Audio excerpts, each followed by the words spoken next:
자, 우리 세금계산서 현금영수증 요거 잠깐 볼 건데요. 자, 우리 부가가치세 하면서 세금계산서 현금영수증 안 볼 수가 없습니다. 거의 대부분의 전표가 70% 이상이 우리 세금계산서로 이루어져 있어요.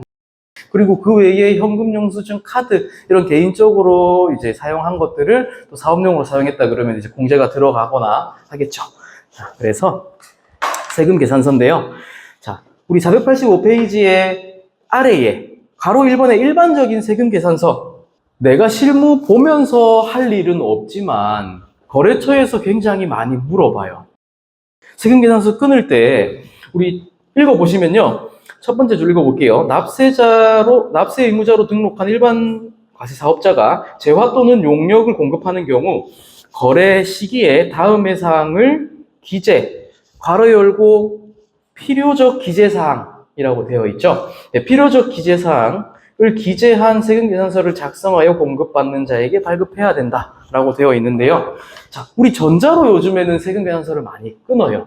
세금계산서라고 하면 뒷페이지 넘겨보시면 우리 세금계산서 이렇게 생긴 게 있습니다. 보통 우리 사업자들끼리 거래할 때 영수증, 카드 영수증 끊어줄 수도 있지만 세금계산서를 발행하는 게 일반적이거든요. 그래서 영수증 중에 한 가지로 우리 세금계산서를 끊어주는데, 지금은 거의 대다수의 사업자가 홈택스나 또는 우리 세무 프로그램 사용해서 전자로 끊어요. 전자로 끊으면 이런 오류가 없거든요. 왜냐면 이 필요적 기재사항이라고 해서 내가 필수적으로 기입해야 되는 사항을 입력을 안 하게 되면 발행이 안 되게 오류가 떠요. 근데 종이로 끊어주는 경우에 앞에 보시면 우리 필요적 기재사항이라고 해서 1, 2, 3, 4 동그라미 요거 있거든요. 자, 공급자의 사업자 등록번호와 성명, 명칭, 공급받는 자의 등록번호, 공급가액과 부가가치세액, 작성 연월일, 요거를 잘못 기입하거나 기입을 안 했다 그러면 공제받을 수가 없습니다. 그래서 요거는 한번 외워주시는 게 좋고요.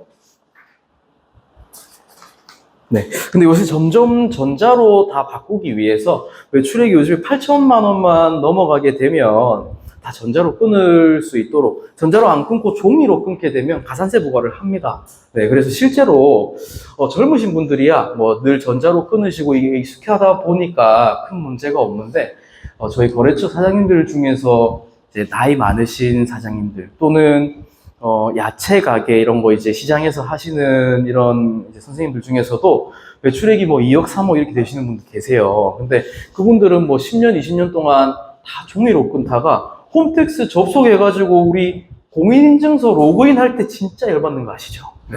뭐 입력하면은 또다시 하라 그러고, 뭐 공인인증서 완료됐다 그러고, 은행에 등록해라 그러고, 은행에 등록하고 오면은 비밀번호가 틀렸다 그러고. 그래서 그런 것들 너무 어려운데, 그런 분들은 홈택스에 접속해서 공인인증서로 전자로 발행하기 너무 힘들단 말이죠. 근데 가산세가 1%씩 막 이렇게 돼요. 근데 매출액이 3억이다. 300만 원이거든요. 네. 그래서 그런 분들은 좀 힘들어 하시더라고요. 그래서 법이 이렇게 바뀌어가면서 뭔가 전자로 편리하게 하는 것도 좋지만, 이런 분들도 조금 고려를 하면은 좋을 것 같다는 생각도 있습니다. 네. 근데 뭐 사실 저도 어떻게 될지 잘 모르겠더라고요. 실제로 할아버지께서 저희 사무실에 와가지고 배워가셨습니다. 배워가시고, 그리고 세금계산서는요, 전자로 한번 발행하면 이거를 지우는 개념이 없습니다. 그 위에 마이너스로 덮는 개념이거든요. 내가 100만 원 발행했는데 이걸 취소하고 싶다. 그러면은 마이너스 100만 원의 취소 세금계산서를 발행해야 돼요. 그래서 기록이 계속 이렇게 남아 있으니까 제가 할아버지 한번 들어가 봤거든요. 100만 원, 마이너스 100만 원, 150만 원, 마이너스 150만 원, 150만 원 계속 끊겨 있어요. 네. 그래서 그런 게 조금 어렵습니다. 네. 궁금한 게 있는데. 네네. 이게 사업장 주소랑 업태랑 종목 이런 거는 필수는 아니잖아요. 맞아요. 네. 저는 국세청에 최대한 정보를 적게 주고 싶거든요. 왜요? 마음이 조금 이상합니다. 네. 이 필수 정보만 넣고 이 부분을 다 빼도 혹시 상관없을까요? 상관없습니다. 네. 이거 왜 넣어놓고? 그래도 기본적인 정보 이런 거를 좀 추가를 해주면 뭐 상대방도 조금 확인하기도 쉽고, 그렇죠. 근데 저도 급하거나 상대방이 뭐 제한된 정보만 주는 경우에는 보통 그래서 우리 사업자 등록증을 받거든요. 사업자 등록증 받아서 이거 보고 이제 세금계산서 발행을 하는데 간혹 뭐 이렇게 바쁘셔가지고 못 받는 경우에 제가 빨리 끊어야 되는데 그런 경우에 저도 이 필요적 기재 사항만 놓고 입력해가지고 전자로 끊어버립니다. 다른 거 입력 안 하셔도 큰 문제 없으세요. 가산세 대상도 아닙니다. 네.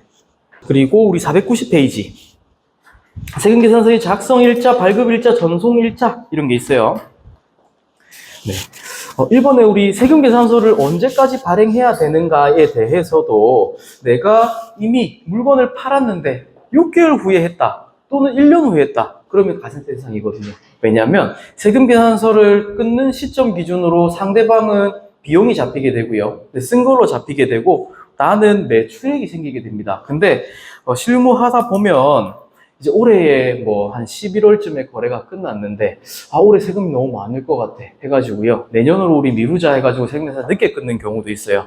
근데 네, 뭐 녹음 중이라서 네. 근데 잘 안 걸리기는 해요. 네, 어떻게 그 계약서까지 확인하고 언제 물건이 갔고 이런 거 이제 잘 안 걸리기는 하는데 건물, 상가 이런 거는 거의 무조건 걸립니다. 왜냐하면 건물은 등기부등본에 내가 언제 거래했는지 다 찍혀요.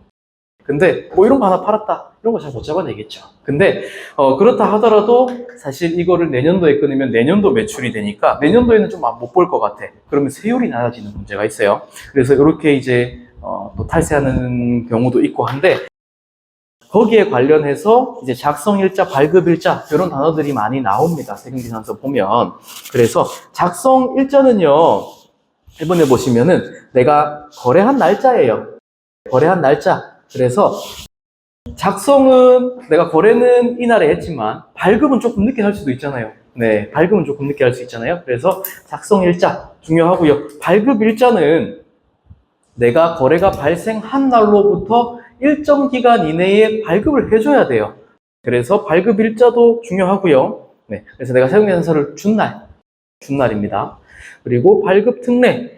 발급특례는요, 원래는 우리가 거래가 있는 날에 발행을 해야 되지만 굉장히 거래가 많다 그러면은 이거를 달로 몰아가지고 한 번에 쭈루루루루 끊을 수도 있겠죠. 그럼 편의를 위해서 위에 1번에 우리 작성일자에도 불구하고 세금계산서를 다음 달 10일까지 발행할 수가 있습니다. 예를 들어서 올해 6월이잖아요. 그럼 6월에 있었던 거래를 쭉 종합해가지고요. 7월 10일 전에만 끊으면 문제가 없다라는 겁니다. 자, 우리 493페이지.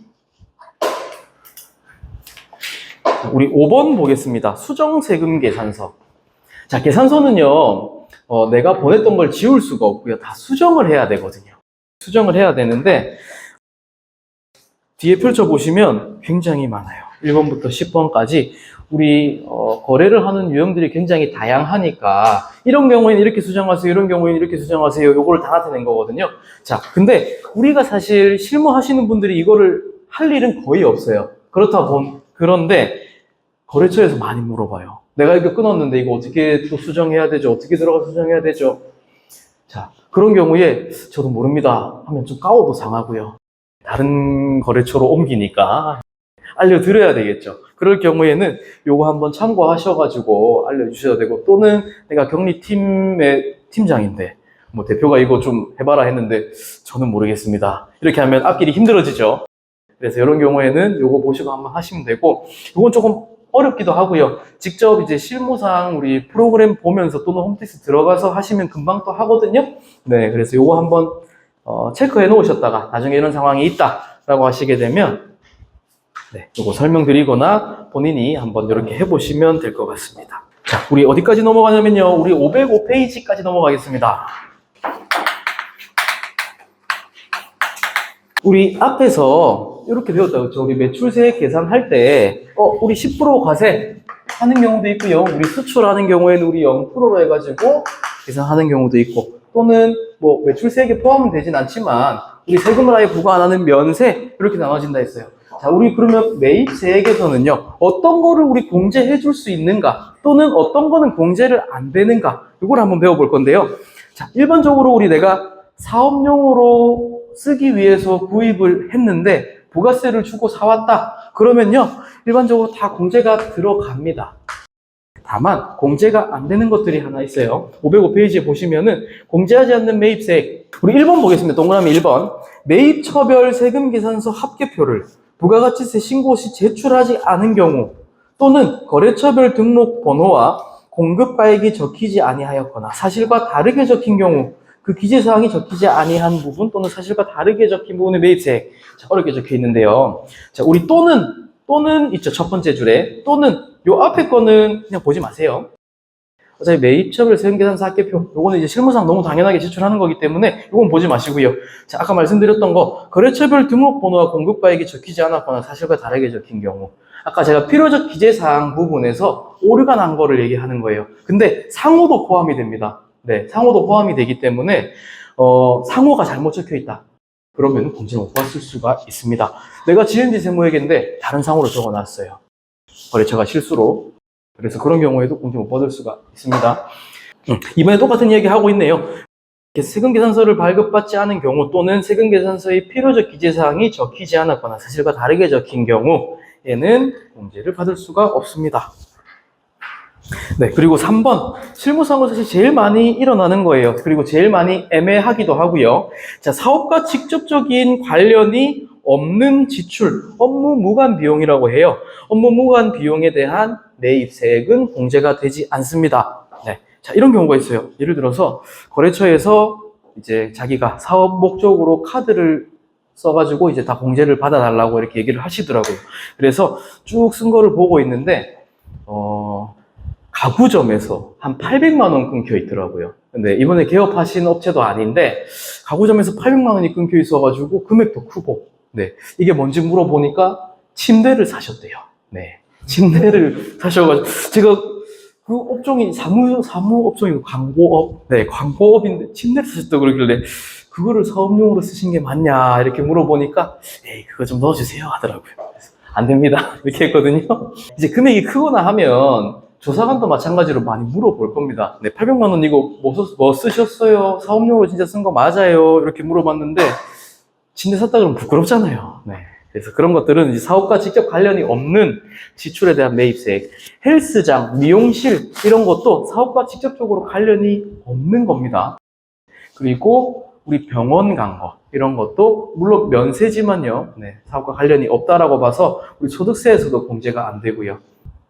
근데 반대로 내가 헬스장을 간 게 아니고요. 우리 직원분들 복지 목적으로 내가 헬스장 끊어줬다. 이런 것들은 또 공제가 돼요. 그래서 이 사업과 관련이 없다라는 게 굉장히 탈도 많고 말도 많고 네, 소송도 많이 오고 가고 하는 문제이기 때문에 이런 것들은 직접 부딪히면서 너무 명확한 것들은 당연히 아니고요. 그래서 그런 것들은 잘 판단을 하셔야 됩니다. 애매한 게 있다라고 하면은 항상 이제 물어보시고 판단을 하셔야 돼요. 505페이지 잠깐 보고 갈게요. 네, 505페이지 우리 4번에 보시면요. 개별 소비세 과세 대상 자동차라고 해가지고요. 우리 세금 중에 개별 소비세라는 게 있습니다. 네, 개별 소비세가 과세되는 자동차라는 거는요. 조금 멋이 난다. 이런 차입니다. 개별 소비세 과세 대상이 아닌 차를 예로 들면요. 우리 경차 이런 것들은 개별 소비세 과세가 안 되거든요. 근데 일반 우리 세단 아니면 SUV 이런 차들은 우리 개별 소비세가 과세가 되는 차들이 있어요. 네, 그런 차들은 우리 샀을 때 부가가치세 10% 공제가 안 들어갑니다. 자, 그 말은 우리가 스파크나 모닝 이런 우리 경차들 있죠. 경차들 샀을 때는 우리 사업용으로 쓰기로 했다라고 하면 10% 부가세 공제 받고 사실 수가 있습니다. 이것도 굉장히 많이 물어봐요. 차 어떻게 사야 돼요? 할부로 사야 돼요? 렌트로 사야 돼요? 어떻게 사야 돼요? 많이 물어보시는데, 지금은 이제 법 개정이 돼가지고요. 차를 어떻게 사는가에 따라서 우리 세금 혜택이 크게 차이가 나진 않아요. 근데, 차 종류에 따라서 경차가 우리 세금 혜택이 좀 많고요. 네, 일반 차량 같은 경우에도 부가세 공제는 안 들어갑니다. 우리 개별 소비세 과세 대상 차량이 거의 대부분이기 때문에. 근데 소득세에서는 경차, 일반 이제 개별 소비세 과세 대상 차량 다 공제가 들어갑니다. 그래서 그런 것도 많이 물어보니까요. 우리 세금 혜택 많이 받으시려면 경차 사는 게 좋으세요. 이렇게 말씀해 주시면 됩니다. 네.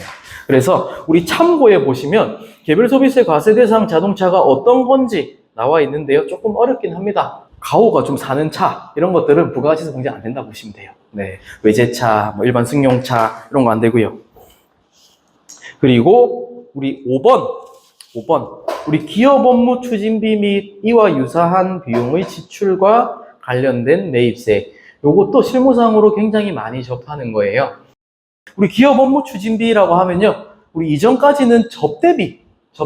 저는 이 말이 더 친숙하거든요. 우리 접대비, 실장님 접대비 하면은 너무 좋아하셔가지고. 접대비가 그런 의미는 아닙니다. 우리 회계상으로 공부하셨겠지만, 우리 거래처와 내 거래를 보다 원활하게 하기 위해서 식사 대접하는 거, 뭐 커피 사는 거, 뭐 맨날 뭐 노래방 가서 술 먹고 이런 것도 포함이 되긴 하지만, 네, 우리 조금 더 넓은 범위잖아요. 기업 업무 추진비와 관련된 것들은 부가세 공제가 안 들어갑니다. 그래서 백화점에서 뭐 건강식품 사가지고 거래처에 지급했다. 이런 건 접대비로 보거든요. 네, 그래서 그런 것들도 부가세 공제는 안 들어갑니다. 그래서 우리가 매입세, 여기서는 공제가 안 된다. 우리 접대비 같은 경우에는요, 우리 소득세도 우리 다음과 다음 주에 배울 건데요. 이거 빼죠. 자, 우리 기업 업무 추진비는 종합소득 예산할 때는 쓴것에서 인정을 해줘요. 부가가치세에서는 쓴것으로 인정을 안 해줍니다. 네, 이 차이가 있습니다. 자, 조금 더 욕심 내볼게요. 자, 우리 접대비 유사한 게 접대비랑 유사한 게 우리 광고 선전비라는 게 있어요. 비슷하거든요. 내가 광고하기 위해서 다른 사람들한테 뭔가 이렇게 무상으로 거 나눠줬어요. 또는 내가 거래처에 거래를 원활하게 하기 위해서 무상으로 나눠줬어요. 근데 우리 접대비 같은 경우에는요, 아까 기업 업무 추진비 같은 경우에는 부가세에서 매입세 공제가 안 되는 항목 중에 하나라 그랬죠. 자, 우리 광고 선전비는요, 공제가 들어갑니다. 네, 여기 우리 없었죠. 네. 그래서 항상 거래처장님들이 그거 광고비다 이렇게 해줘요. 근데 세법에서는 명확하게 나와 있습니다. 접대비는요, 내가 아는 사람들, 내 거래처, 그리고 내랑 사업을 할 수 있는 가능성 있는 사람들한테 제공을 하는 거고요. 네. 광고비는 불특정 다수, 내가 모르는 사람들한테 주는 거. 그런 게 광고비로 봐야 됩니다. 그래서 부가가치세 10%가 차이가 나기 때문에 여기서 이제 사장님들은 계속 이쪽으로 가려고 하고 저희는 계속 이쪽으로 넣으려고 하고 네, 그런 문제가 좀 발생합니다. 네.